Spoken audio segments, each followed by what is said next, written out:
Hey guys, what is up? It is me, Pagey, here once again with another video on, well, it's another Q&A video, might I say. So yeah, we're doing a decent amount of these every now and then, and you guys seem to be enjoying them, so that's awesome to see. So obviously we'll get straight into it, but before we do, if you have any more questions for these Q&As, be sure to leave them in the comment section down below, because I can't make them if you guys aren't asking questions, obviously. So yeah, just make sure you watch the video to make sure your question isn't answered, because people are asking questions that I've already answered, especially like when it's in the same video, it's a bit confusing. So watch the video for at least the most part and see if your question is already answered. If it's not, leave it in the comments. And of course, if you're going to enjoy the video, be sure to drop a like on it to support this series, I guess, and just the channel as a whole, and subscribe to the channel if you are new. So the first question comes from Da Boss Hero Official, and he asks, do you think Jesse Quick or Kid Flash could join the Legends of Tomorrow at some point? And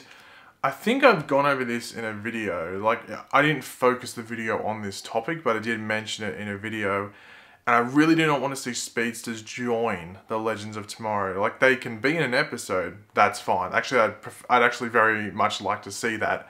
But please don't bring a speedster onto the team of Legends of Tomorrow, because one of the beauties about Legends of Tomorrow is it's like sort of like misfits put together, and none of them are exactly overpowered, but a speedster is overpowered. So as soon as you put that onto the team, it's going to break, like, first the chemistry, but also how the team works. Like, the team makes mistakes. They make a lot of mistakes and they have to go through time and fix them.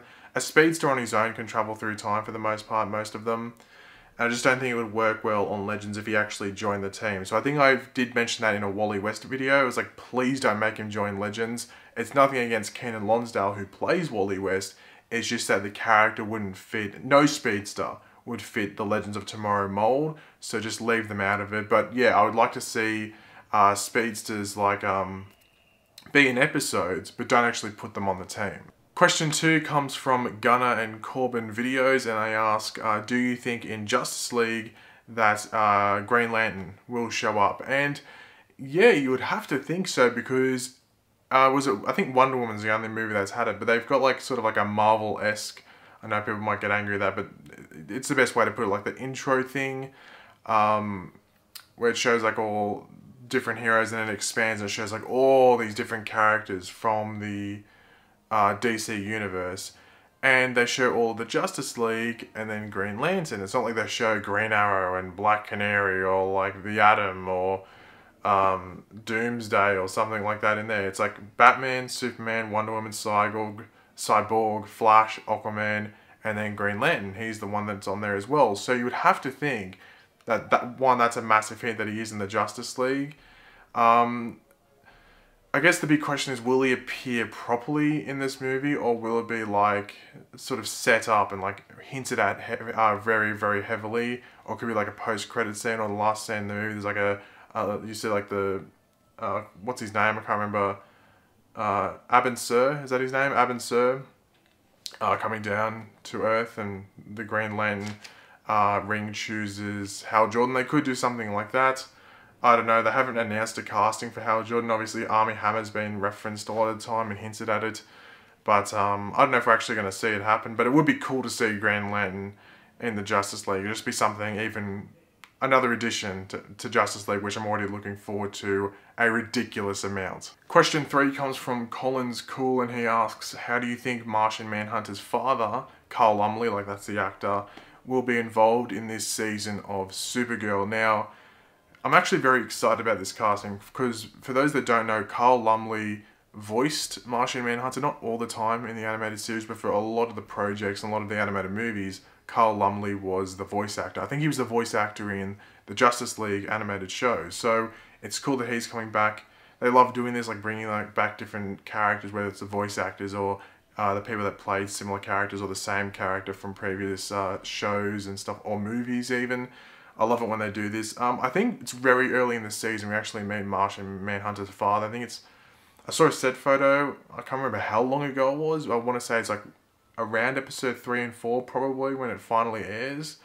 But yeah, I'm looking forward to it. I don't know how they're going to do it. I don't know if it's like, because it's obviously a continuation of Martian Manhunter from last season, where he was like trying to find himself a bit more. So you'd have to think it's around that.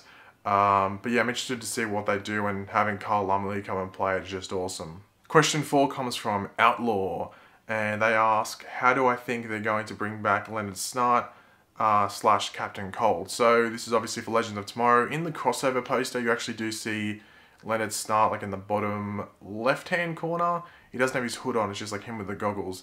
And for those that don't know, in Legends Season 3, we're getting Captain Cold back because why not? But he's actually going to be good this time. So that's why in that crossover poster, he's like with the heroes. Even though technically, I guess if he was still alive, they would team up as well because Heatwave's there as well.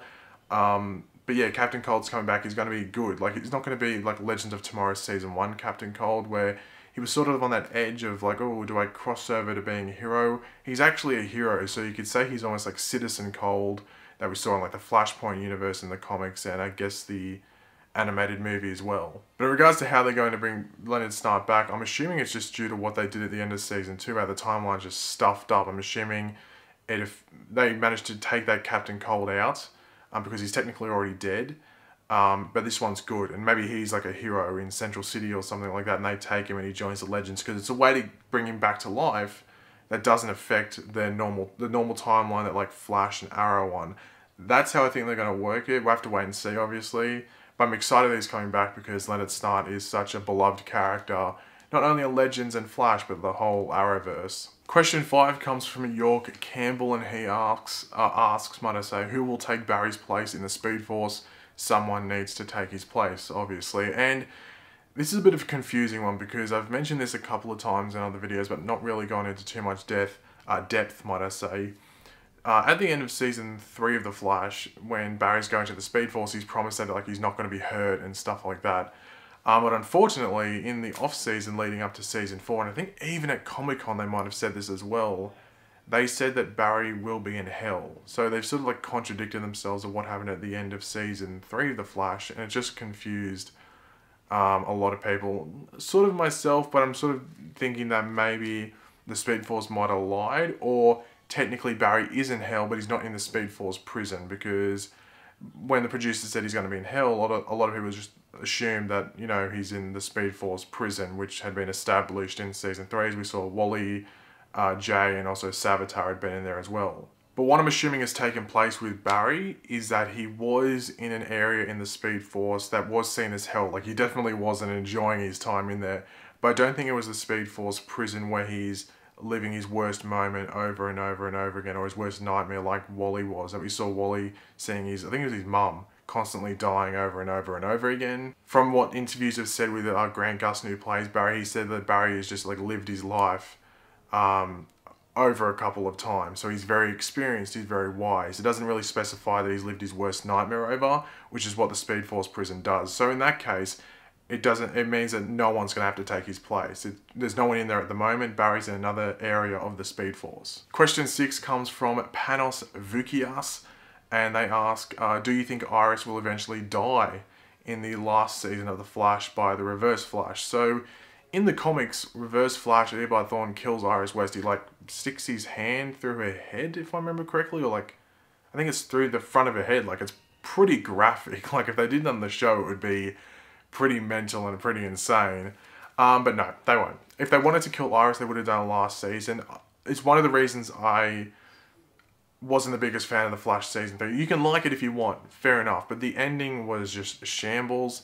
They really had the chance to do something massive, something really controversial with killing Iris. And I think if they killed Iris, they would have brought her back in Season 4, because what happens in the comics is Iris dies and they just get another version of Iris West and they bring her back, and that's how Iris is alive in the comics again.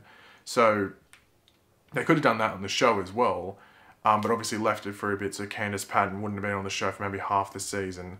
But they, you know, didn't do it, and they just killed the expendable character, which is what a lot of people predicted, but a lot of people didn't want. Like, I even said in videos, oh yeah, if they wanted to kill someone that's expendable, it would be H.R. Wells. And I was like, well, hopefully they don't do that, because it's so predictable and pretty lame, to be completely honest. And that's what they did. They killed H.R. Wells, the expendable character, because they can just bring Harry back from Earth 2 or get another Harrison Wells from the multiverse. So if they were going to kill Iris, they would have done last season, and because they didn't, I don't think they're ever going to do it, and it won't involve the Reverse Flash. If they did, I'd be shocked, just because last season was the perfect opportunity to do it.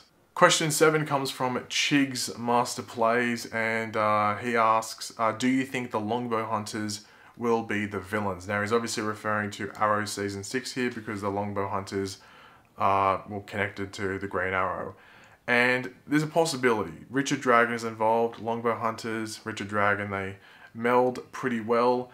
I guess it matters what they do with these other villains, because we know that like Caden James or Michael Emerson's playing a character, which is, I think it's obvious that he's playing Caden James now, but you're surprised if he isn't. Anatoly Knyzev's coming back to be more of a villain for Oliver Queen. And then we have Vigilante as well, who technically isn't a villain, but he's just definitely an antagonist and a bit of a thorn in Team Arrow's side that they're going to have to deal with.